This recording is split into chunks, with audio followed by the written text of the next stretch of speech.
Welcome to Conversations About Death, an ongoing dialogue between funeral directors, hospice teams, grief support specialists, and others dedicated to helping families navigate the end-of-life journey.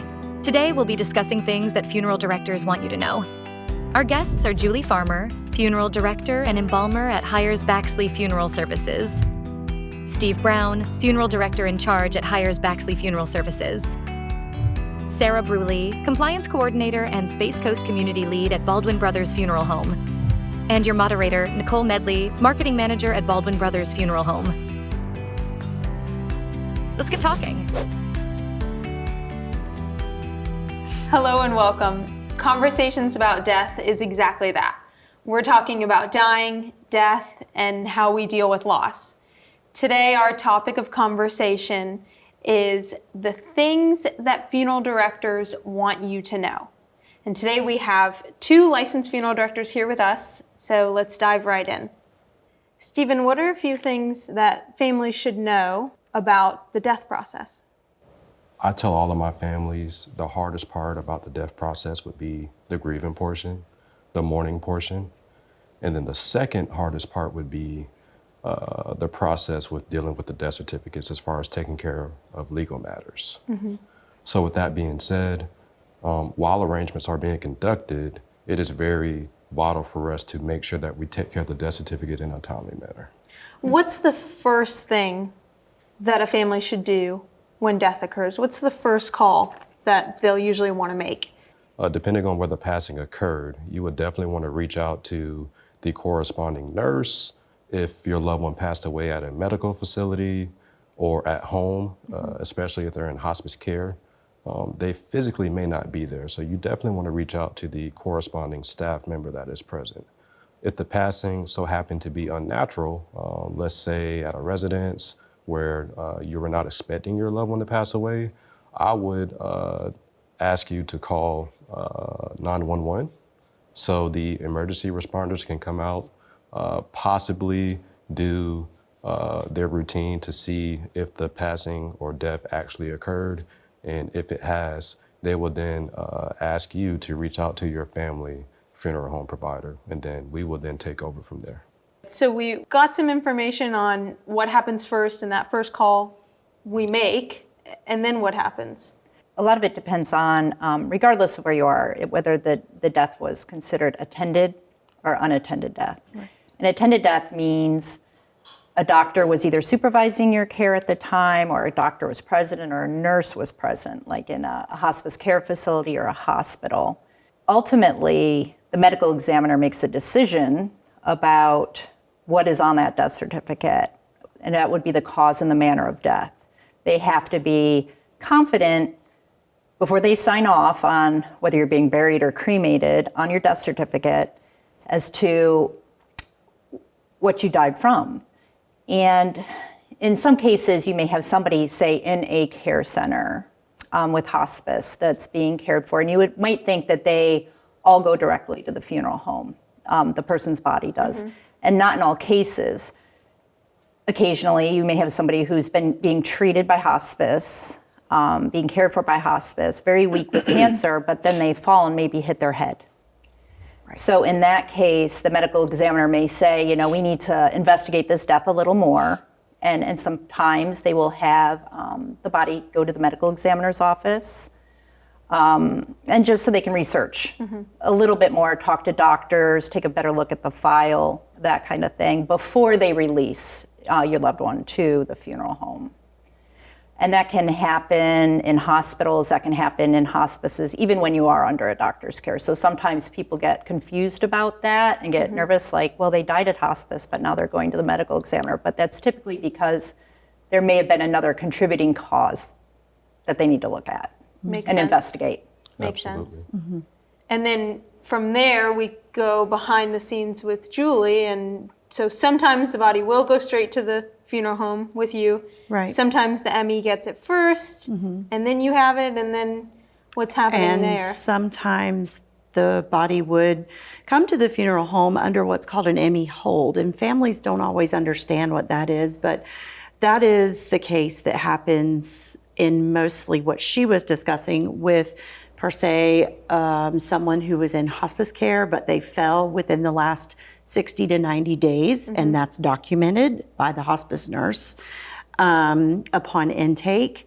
And that would give cause for the medical examiner to place a hold on the body so that they can do their research and make sure that there was no foul play involved in the previous fall or whatever. Usually a medical examiner hold is just for a couple of days, and then they give us the release, they give the funeral director the release so that they can go ahead and proceed with the rest of the arrangements with the family.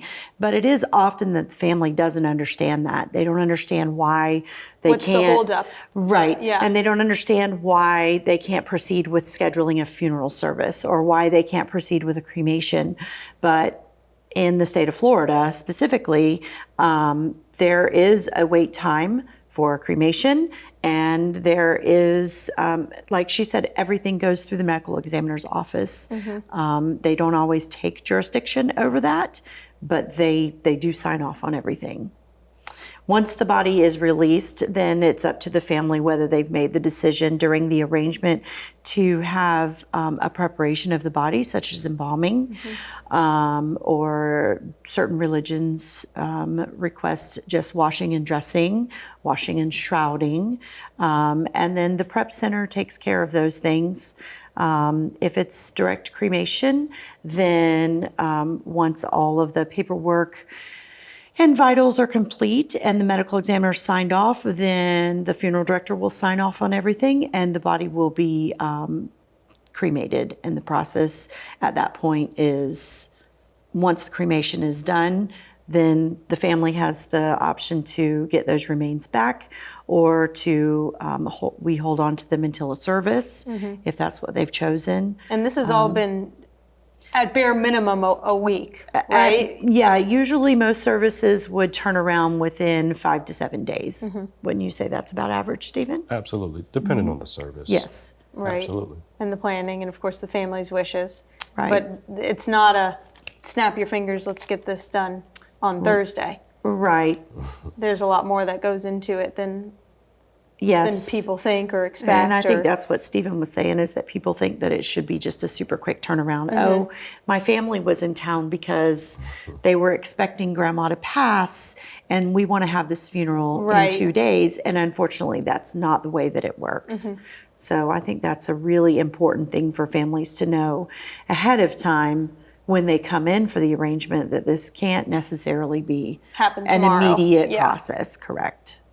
And it may not even be dependent on, say, the funeral home. Sometimes the cemeteries can accommodate a grave being prepared. You know, you're waiting on doctors to sign death certificates. You're waiting on the medical examiner to authorize. There's a lot of people at play. What are some other things that we want families to know, that we want to share information about? If possible, and this is a very touchy topic, speaking about death, but if possible, if you can have your wishes on paper in the form of a will or a trust, or in this case, a pre-arrangement, this will take a lot of pressure off of your family, so they can make the proper decisions that they know that you would like. And it can be a very simple plan. It doesn't have to be super detailed, but something as far as a simple plan would take a lot of burden off of your family during that transition and arrangements. Absolutely. I mean, even as simple and basic as, would you like to be buried or would you like to be cremated? Absolutely. I think that is a great starter question. And then if you want to be more detailed as far as the choice of container or choice of merchandise, as we would say, and that could include an urn or a casket.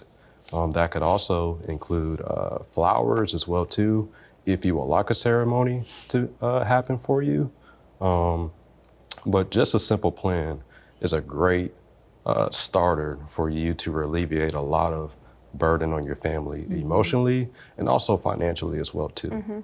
And to be honest, it makes your job go a lot smoother too. It does. Right? It does. And I find that it also helps everyone participating in the process to make everything go as smooth as it should. So When there isn't a plan, which happens, what do you do when you may have a family that disagree on, say you have a child that feels mom should be cremated and another that feels mom should be buried? That's a great question. We try to tread lightly, and we also try to give them as much options as they need to be able to make a group decision. It does get tricky when you have 50-50. Yeah. Conflict, especially within families. Yeah. It's a hard to navigate. I don't envy you. Well, and I think one of the things that is really important for people to know when they're in that situation is, as much as we who are left behind know what we want, we need to back up and think, what would they want?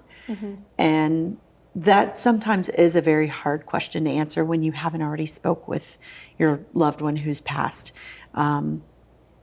When my parents passed, I knew what they wanted. I knew what they wanted to wear. You know, I knew their style and their like, and it was very easy to choose a casket, even though there were no pre-arrangements. I just had those discussions with them already, and so going into it, it was honestly, it was a breeze. And so for families who maybe have a difference of opinion, going ahead and setting those decisions on paper is And you're saying you don't have to overly stress yourself out over having the exact will written down, No. the exact pre-arrangements made. While that would be, 100% best case scenario, even just having the conversations makes all the difference in the world. Yeah. Absolutely. This is a good question. What is the most common myth about funerals? There's a lot. Which one?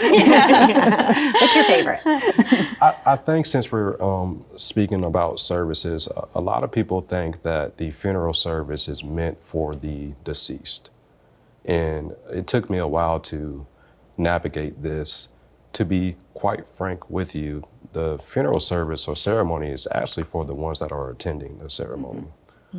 That gives them the time to have the closure that they need to be able to get whatever they have off of their shoulders or chests. That gives them the opportunity to also mourn with other people that have the same feelings towards the deceased. So it's almost like a social event for people to also collaborate or honor the deceased and mourn together and share memories together. And it's truly for the living versus the dead. Right. So while you want to honor the dead by going with their wishes of burial versus cremation and what color casket and what type of flowers and what a service in a funeral home or a service at home or a service somewhere that they loved, like the beach. There's that part of it, but then you're saying it is really for the people who are attending. Absolutely, absolutely. We have to pick up the pieces and carry on. And I think having a service breaks down reality to people, and it truly does bring a sense of relief for them to carry on and participate in their daily routines that are going to happen regardless of whether we want to admit it or not. It helps them navigate through life's journeys. What are some more unique services that you've planned in talking about it being for the living? Well, Julie and I actually work closely together, and I'm reminded of a service that we probably did a couple months ago. As a matter of fact, I believe it was your family friend. It was.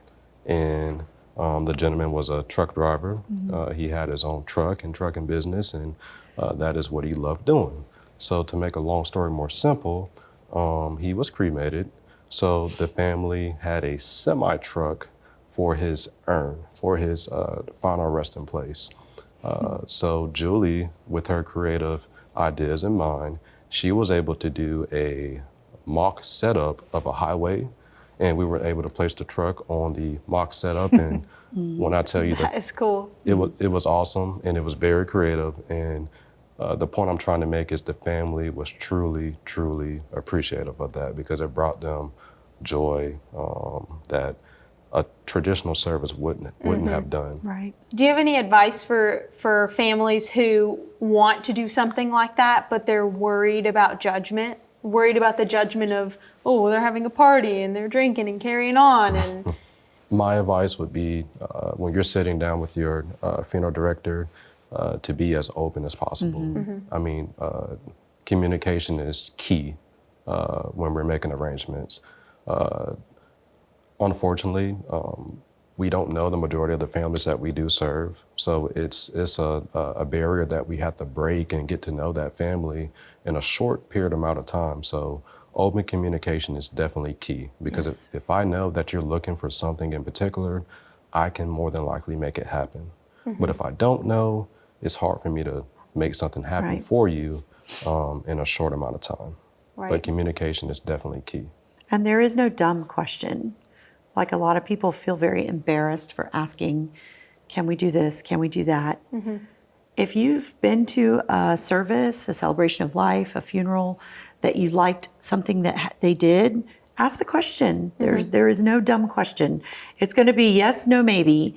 And if it's a maybe and we can't figure it out, we're going to do our very best to take care of that, because this is not about us. It's about your family. It's about you. It's about your loved one. And that's the goal. Absolutely. I've got one more kind of technical question. How do you know that your loved one is being respected? Like how we talk about, behind the scenes, back of house. And how do you know that the cremains that you get back are yours? That's a really good question, because I know there's so much on public media talks about all the bad things that happen at funeral homes, and unfortunately bodies that are found years later and people getting concrete back for cremated. I mean, it's horrible. It's horrible, some of the stuff that we hear and see. I think you hear about a lot of the cases again and again on social media, and a lot of times they're older. Bad things happen. There's bad actors in any industry. Right. Obviously, these things do happen.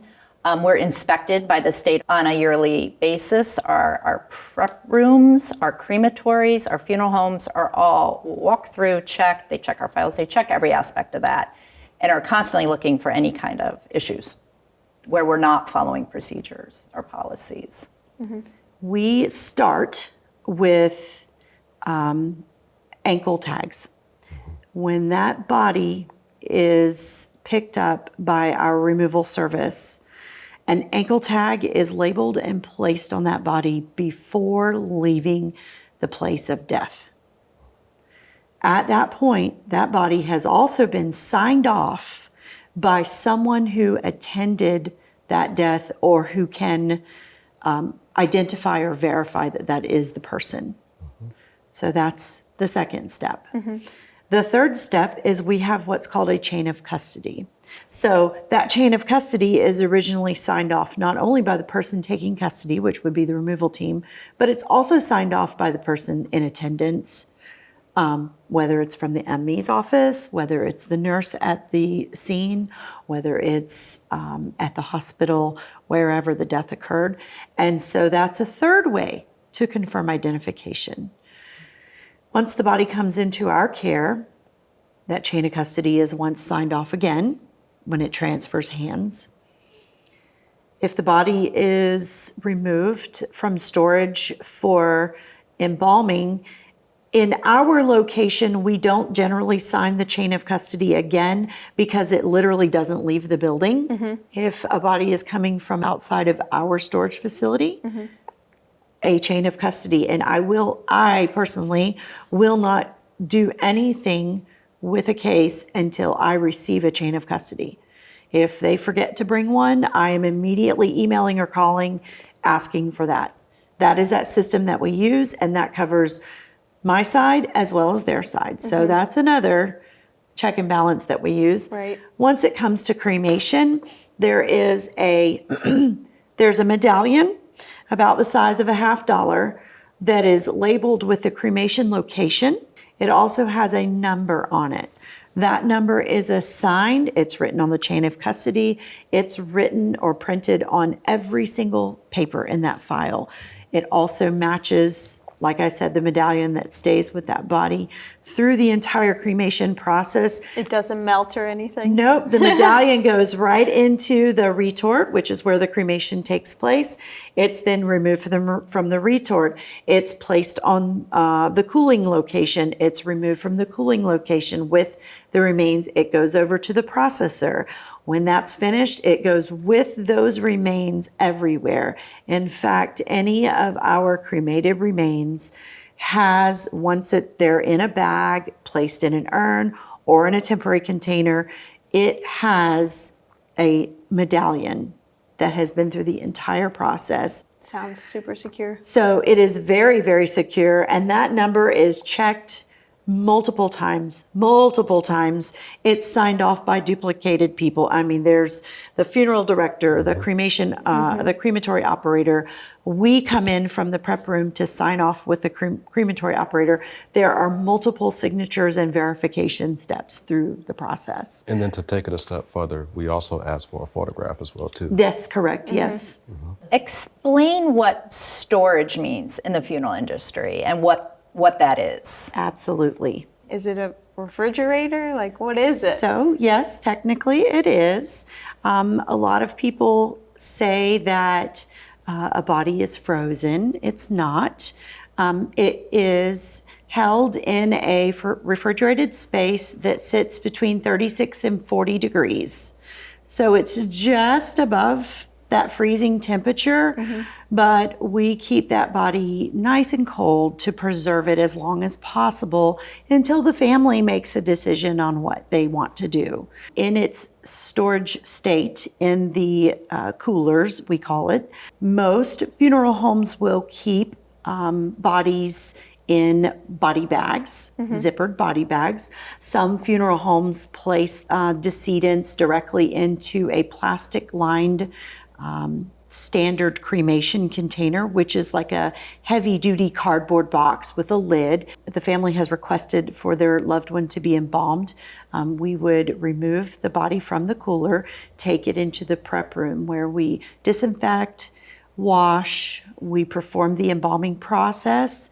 When that's finished, we give you a really good bath again after that, wash your hair, and then we place you on what we call a dressing table. It's just a 6.5-foot folding table that you would be laid on and covered, of course, respectfully.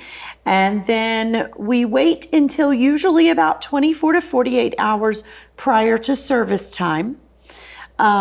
Once that time is coming near, we would dress and cosmetize, meaning makeup. The hair, we would do hair as best as we can per family request. Unfortunately, sometimes families like to send photos that are 30 and 40 years old because grandma was so beautiful in her glamour shots photos. But now, bless her heart, she has very thin gray hair and we can't do all that magic. So we do the best that we can for them. But once that's complete, then we casket. We like to casket more so last minute in case there's any accidents that happen. Natural processes of biological change happen unbeknownst to our wishes back in the prep room, but we do everything that we can to prevent that. Is there any kind of timeline on that? It's really difficult to say because some bodies come in poor condition. Maybe a little old man has bumped his arm multiple times and he has bruises, or maybe they've come from the hospital and they've had tubes and IV lines in them. So time process as far as a body staying in great condition is the sooner the better. So like we said earlier, the 5 to 7 days for a service is an excellent time frame. Anytime after that, we do like to know, because the embalming process does need to be a little bit different. We've had some bodies that we've had for 2 and 3 months. And we've sent them out for a viewing and the families were happy with it. So Yeah, it that just sounds really, like a long time to it me. is a very Yeah. long time, but it just really depends on the state of the deceased when it comes into our care. Like bodies for Arlington often have to wait a very long time. They go back Before in they the can cooler go. storage because it's usually 6 months to a year before the body is sent to Yeah. Arlington. Wow. Yeah. Yes. So depending on what your So plans are. for that, do you have to embalm the body and then put it back That's in the correct. cooler? Okay. In the first hours and days after someone dies, it can be tough to know what to do. Thanks to our guest today for helping us understand that process and how to say goodbye in a meaningful way. You can find a lot more helpful information on our site, alltogether.com. Thanks for watching Conversations About Death. Don't forget to like and subscribe.